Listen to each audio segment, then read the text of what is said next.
मतलब आप ये कह सकते हैं कि कैपेसिटेंस जो है वो एरिया बढ़ाई जा सकती है, या डिस्टेंस बिटवीन द प्लेट्स को कम करके बढ़ा सकते हैं। तो कैपेसिटेंस बढ़ाने का ज्यादा अच्छा तरीका ये है कि डिस्टेंस बिटवीन द प्लेट्स आप कम करने की कोशिश करें। ठीक है, जितना भी मैक्सिमम आप जितना अच्छे से आप बना सके किसी कैपेसिटर को, ताकि उनका डिस्टेंस बिटवीन द प्लेट्स जो है वो मिनिमाइज करके आप कैपेसिटी बढ़ा सके। जरूरी नहीं कि बड़ा कैपेसिटर ही बनाना हमेशा जरूरी होता है, कम कैपेसिटर वाले का भी कम कैपेसिटर की अपना सिग्निफिकेंस है, बड़े कैपेसिटर का अपना सिग्निफिकेंस। ठीक है, कहाँ कहाँ कब कब यूज होगा वो जब आप एंटायर कोर्स पढ़ेंगे तो आपको पता लग जाएगा कि यहाँ सर कौन सा कैपेसिटर की जरूरत पड़ेगी, और यहाँ बड़े कैपेसिटर को चाहिए या छोटा कैपेसिटर चाहिए, ये सारी बात आपको समझ आ जाएगी। अब मैं जो आपको बताना चाहता हूँ, जो जो चीजें मैं आपको बता रहा हूँ, वो यही बताना चाह रहा था। आज मैंने आपको basically principle of parallel plate capacitor कराने का मेरा कॉन्सेप्ट ये था कि आपको एक तो कैपेसिटर जो हमने पढ़ना है, हमने पैरेलल प्लेट ही पढ़ना है ज्यादा। कैपेसिटर, पैरेलल प्लेट कैपेसिटर के बारे में आपको पता लग जाए कि इसमें चार्ज कैसे आया। जैसे अभी मैंने यहाँ अर्थिंग नहीं शो की कर रखी, तो आपके दिमाग में होना चाहिए कि सर ये अर्थ है और ये थोड़ी मोटी प्लेट है, ये पतली प्लेट है, ये सारी चीजें आपको पता होनी चाहिए, थोड़ी थोड़ी अपने दिमाग में आपको पता होनी चाहिए। जब आप हायर ऑर्डर के क्वेश्चन करोगे ना, तब ये चीजें सामने आती हैं। फिर बंदा सोचता है कि सर ये दो चार्ज कहाँ से आ गए, यहाँ तो था नहीं पहले, तो कभी पता ही नहीं है बात ये। ठीक है, इसलिए मैं बता रहा हूँ ये चीजें सारी। इलेक्ट्रिक फील्ड्स आपको सारे याद होने चाहिए। घर पे क्या करो, एक पेज बना लो बेटा, काफी इलेक्ट्रिक फील्ड्स आपने अलग अलग चीजों के कैलकुलेट किए, वो सारे इलेक्ट्रिक फील्ड आप उसकी एक बना के प्रॉपर आप उसको लिखना शुरू करोगे। इस इन्फानाइट वायर के कारण इलेक्ट्रिक फील्ड कितना है, पॉइंट चार्ज के कारण कितना है।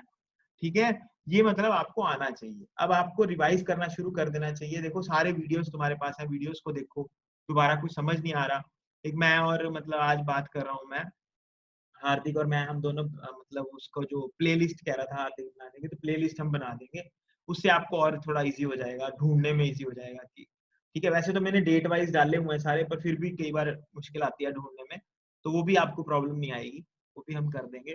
दूसरा ये है कि इसको जो मतलब मैं आपको बता रहा हूँ जो भी कॉन्सेप्ट, इसके ऊपर पढ़ो, पढ़ के बात करो मेरे साथ।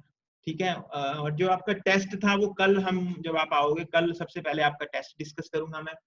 टेस्ट डिस्कस करने के बाद मतलब हम आगे चलेंगे। ठीक है, आज का जो टॉपिक है वो हम कंप्लीट कर लेते हैं। अभी ये समझ आ गया सबको, क्या मैं आगे जा सकता हूँ? कोई सवाल, कोई शंका, कुछ पूछना है? ठीक है, ध्यान देना। अब हम क्या करने जा रहे हैं, अब मैं आपके साथ कॉम्बिनेशंस ऑफ कैपेसिटर करने जा रहा हूँ। बहुत बढ़िया इंटरेस्टिंग सवाल है इसके। कल आपको मैं एक, कल या परसों असाइनमेंट दूंगा एक, वो असाइनमेंट आप कॉम्बिनेशन ऑफ कैपेसिटर्स की असाइनमेंट है, सारी कंप्लीट करनी है आप लोगों ने। ठीक है, डिस्कस भी करनी है फिर मेरे साथ। हाँ जी, कॉम्बिनेशन ऑफ कैपेसिटर में first, capacitors in series. You have three identical capacitors.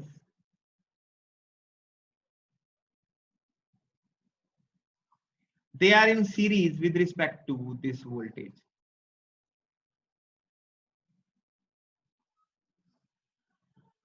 Series में याद रखो, हमेशा याद रखो, मेन बात आपने जो याद रखनी है, इन सीरीज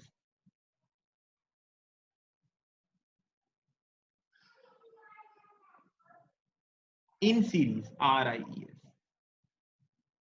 सीरीज में चार्ज रिमेन्स कांस्टेंट। चार्ज लिख लो या करंट लिख लो, ये प्रॉपर्टी है। Current charge remains constant, potential divide होता है, पोटेंशियल टूट जाता है, चार्ज क्या रहता है, सेम रहता है। मतलब इसके ऊपर Q charge minus Q charge, इसके ऊपर Q charge minus Q charge, इसके ऊपर Q charge minus Q charge. ये तीन कैपेसिटर है, C1, C2, C3। अब हम सबको पता है Q इज इक्वल टू क्या होता है, CV। मेरी बात को फिर से समझो, चार्ज सभी पे सेम है पर कैपेसिटेंस सबकी अलग अलग है। मतलब चार्ज सब पे सेम है, मतलब मान लो तीनों पे चार्ज 10 कूलम है, 10 कूलम 10 कूलम 10 कूलम, लेकिन कैपेसिटी तीनों की अलग अलग है और वोल्टेज जो हमने लगा रखी है वो 5 वोल्ट लगा रखी है। पहले की कैपेसिटी मान लो दो है, पहले की कैपेसिटी 2 माइक्रोफैरेड, ठीक है, पहले की कितनी है 2, तो इधर ये कितना है हमारे पास 10 है, 10 नहीं 5 ले लो, चलो 5 है, ये 5 वोल्ट है, तो ये तो 5 है। वोल्टेज वोल्टेज तीनों में क्या है 5 है, तो वोल्टेज 5 का मतलब पहले की कैपेसिटी, पहला जो कैपेसिटर है उसकी कैपेसिटी 1 है, दूसरे कैपेसिटी की 2 है, तीसरी की कैपेसिटी मान लो 4 है, ठीक है, और वोल्टेज हमने कितनी लगा रखी है 10 वोल्ट लगा रखी है। तो अगर तीनों की सी डिफरेंट है तो क्या वी इनकी सेम हो सकती है?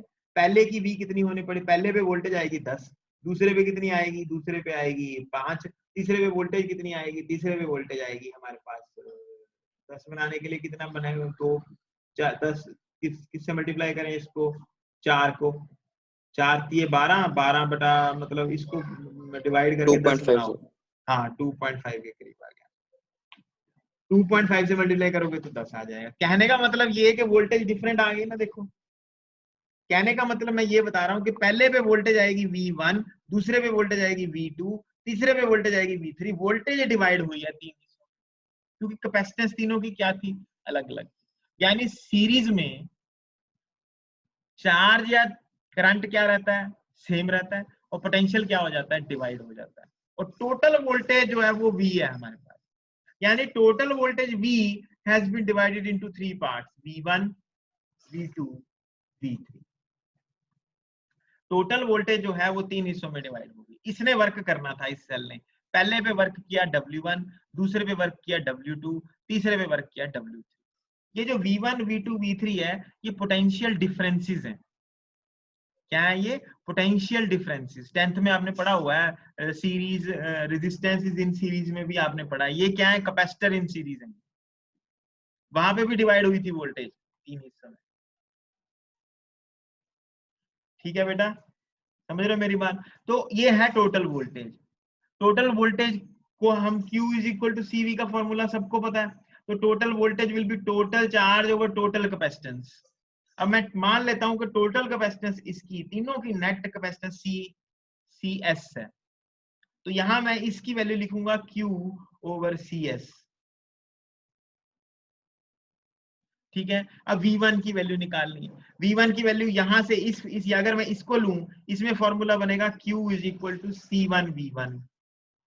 अगर इसके लिए फॉर्मूला बनाना हो तो फॉर्मूला बनेगा Q is equal to C2V2, और अगर इसके लिए बनाना हो तो होगा Q is equal to C3V3, क्योंकि चार्ज तो तीनों पे Q ही है। कैपेसिटेंस पहले की है C1, दूसरे की C2, तीसरे की C3, तो पहले पे वोल्टेज हमने V1 मान ली, दूसरे पे V2, तीसरे पे V3। जैसे ये तीन ये अलग अलग है, देखो तीनों अलग अलग, लेकिन प्रोडक्ट इनका क्या बनना चाहिए 10 ही बनना चाहिए। तो V1 की वैल्यू क्या आएगी, यहां से V1 की वैल्यू क्या है Q ओवर C1, V2 की वैल्यू क्या आएगी Q ओवर C2, और V3 की वैल्यू क्या आएगी Q ओवर C3। तो Q Q कॉमन कट के कट जाएगा, 1 over CS is equal to 1 over C1 plus 1 over C2 plus 1 over C3 आ गई। यानी सीरीज में जो रेजिस्टेंस में पैरेलल वाला पढ़ा था आपने, सीरीज में उसका उल्टा लग रहा है देखो। लेकिन इसके अलावा इसमें और भी बहुत सारी बातें हैं। पहली बात, अगर आप ध्यान दो थोड़ा सा, पहली बात जो मैं पूछ रहा हूं वो ये पूछ रहा हूं कि वोल्टेज किसमें सबसे ज्यादा आएगी। अगर मैं V वोल्ट अप्लाई करता हूं यहां, तो इन तीनों में से सबसे ज्यादा वोल्टेज कहां आएगी? अब आपको पता है, देखो Q is equal to CV होता है, चार्ज तीनों पे सेम है, यानी चार्ज तो कांस्टेंट है, तो CV is equal to constant हो गया, तो V is proportional to 1/C हो गया। C को नीचे ले जाओ, यानी इन तीनों में से जिसकी कैपेसिटेंस सबसे कम होगी वहां वोल्टेज सबसे ज्यादा आएगी। देखो जहां कैपेसिटेंस सबसे कम थी वहां वोल्टेज सबसे ज्यादा आ रही।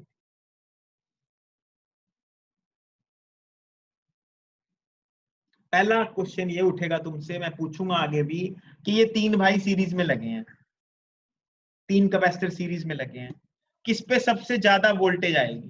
तो तुम कहोगे सर जिसकी कैपेसिटी सबसे कम है ना जी, वहां वोल्टेज सबसे ज्यादा आएगी। तीनों पे चार्ज क्या रहेगा? सेम, क्यू चार्ज है तीनों।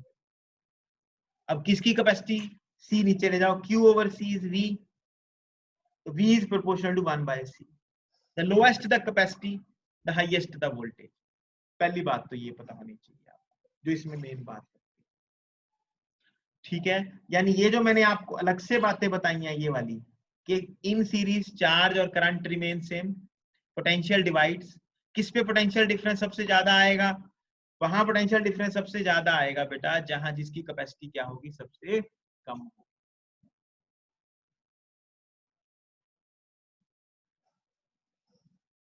ये हमने पढ़ा कैपेसिटर सीरीज। ये तीनों चीजें आपको पता होनी चाहिए। पहले पे इस पे अगर फॉर्मूला लगाना है आपने, Q is equal to C V का, तो ऐसे लगाओगे, इस पे लगाना तो ऐसे, इस पे लगाना तो ऐसे, ये सारी चीजें। इसमें कुछ पूछना है आप लोगों को?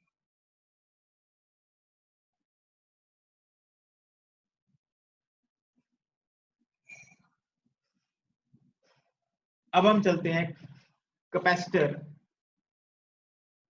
इन पैरेलल करते हैं। ये हमारे पास पहला कैपेसिटर है, ये हमारे पास दूसरा कैपेसिटर है, ये हमारे पास तीसरा कैपेसिटर,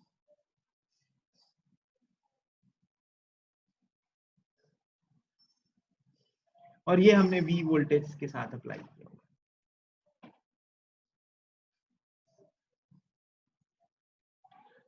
ये क्या पढ़ने जा रहे हैं हम? Capacitor in parallel.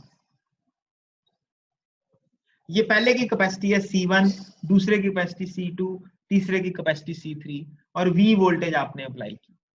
याद रखो पहली बात, इन पैरेलल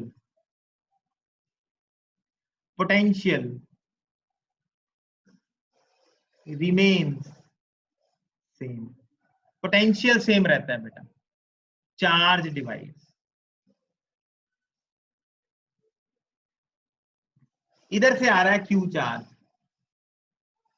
वो चार्ज जब यहां पहुंचेगा तो ऊपर चला जाएगा Q1, इधर चला गया Q2, और इधर चला जाएगा Q3। पैरेलल में क्या चीज सेम रहती है? सेम कौन रहता है बेटा? पोटेंशियल सेम रहता है, क्योंकि यही V पोटेंशियल आपने ऊपर लगाया, यही इधर लगाया, यही नीचे लगाया, सेम पोटेंशियल है। और चार्ज क्या हो रहा है यहाँ पे? चार्ज डिवाइड हो जाएगा। तो कहां से शुरू करोगे? Q is divided into 3 parts, Q1 plus Q2 plus Q3। मान लो इसकी टोटल कैपेसिटी, इस सर्किट की टोटल कैपेसिटी Cp है, तो total charge is equal to total capacity into total voltage. Q1 is equal to C1V, Q2 is equal to C2V, Q3 is equal to C3V, क्योंकि Q is equal to CV होता है। पहले Q1 की बात कर रही है, कोई वोल्टेज तो तीनों पे V है,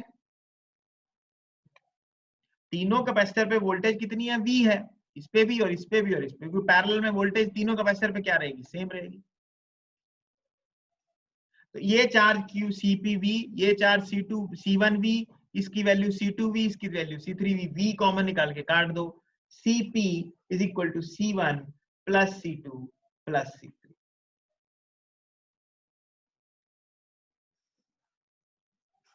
टोटल कैपेसिटी ये आ गई। अब अगर मैं तुम्हें पूछूं कि भाई चार्ज किस में सबसे ज्यादा जाएगा? C1 में ज्यादा जाएगा, C2 में ज्यादा जाएगा, कि C3 में ज्यादा जाएगा? आप आंसर दोगे sir Q is equal to क्या होता है? CV। वोल्टेज तीनों में सेम है, तो Q is proportional to C। जिसकी कैपेसिटी ज्यादा इन तीनों में से, उसमें चार्ज ज्यादा। जिसकी कैपेसिटी ज्यादा, उसमें चार्ज ज्यादा, as V is constant in 3 cases. तीनों में V तो सेम ही है ना, तो Q किसके प्रोपोर्शनल हो जाएगा? C के प्रोपोर्शनल।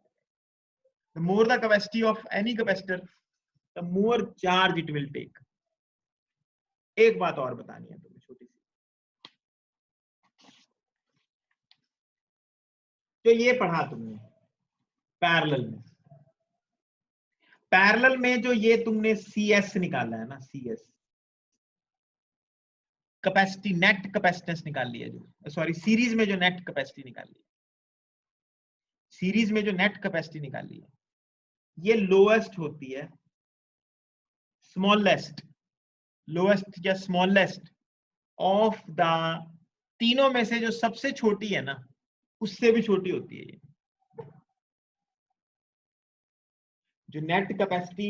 इसकी नेट मान लो ये 1 है, ये 2 है, ये 3 है, तो अगर तुम ऐड करोगे 1/1 प्लस 1/2 प्लस 1/3, तो एलसीएम कितना आ गया, 6 एलसीएम आ गया इसका, ये आ गया 6 3 2, ये 1/CS आ गया ना, तो ये कितना होगा 6 ऊपर चला जाएगा, मतलब CS की वैल्यू अगर निकाले हम, CS की वैल्यू क्या आएगी 6/6 9 11, 6/11 विच इज लेस देन 1, मतलब जो नेट कैपेसिटी तुमने निकाली वो लेस देन 1 आ रही है। एक क्या, एक सबसे छोटी है, तीनों में से जो सबसे छोटा है कैपेसिटर, नेट कैपेसिटी उस सबसे छोटे से भी छोटी हो जाएगी सीरीज में। और पैरेलल में क्या होता है, पैरेलल में मान लो ये 2 है, ये 4 है, ये 6 है, तो ऐड करके नेट कितना बनेगा, 6 4 10 और 12, 12 बड़ा है 6 से, मतलब तीनों में से जो सबसे बड़ा है नेट कैपेसिटी उससे भी बड़ी है। ये पैरेलल में दूसरी बात आपको मैंने बताई। और भी बहुत सारी बातें आपको बताऊंगा। पहली बात ये भी पता होना चाहिए कि वोल्टेज तीनों में सेम क्यों है और चार्ज यहाँ पे सेम क्यों रह रहा है, वोल्टेज क्यों डिवाइड हुई, यहाँ वोल्टेज क्यों नहीं डिवाइड हो रही, यहाँ अलग क्यों नहीं है वोल्टेज, यहाँ दूसरी तरफ क्यों है। ये सारी बातें मैं धीरे धीरे आपको और भी समझाऊंगा। ठीक है, आज के लिए इतना ही बहुत है, आज इतना ही कर लो। यानी पैरेलल सीरीज का कॉन्सेप्ट मैं कल फिर डिस्कस करके दोबारा आपके साथ आगे चलूंगा। कल न्यूमेरिकल्स करेंगे बहुत सारे। Do not miss your class tomorrow. ठीक है, थैंक यू।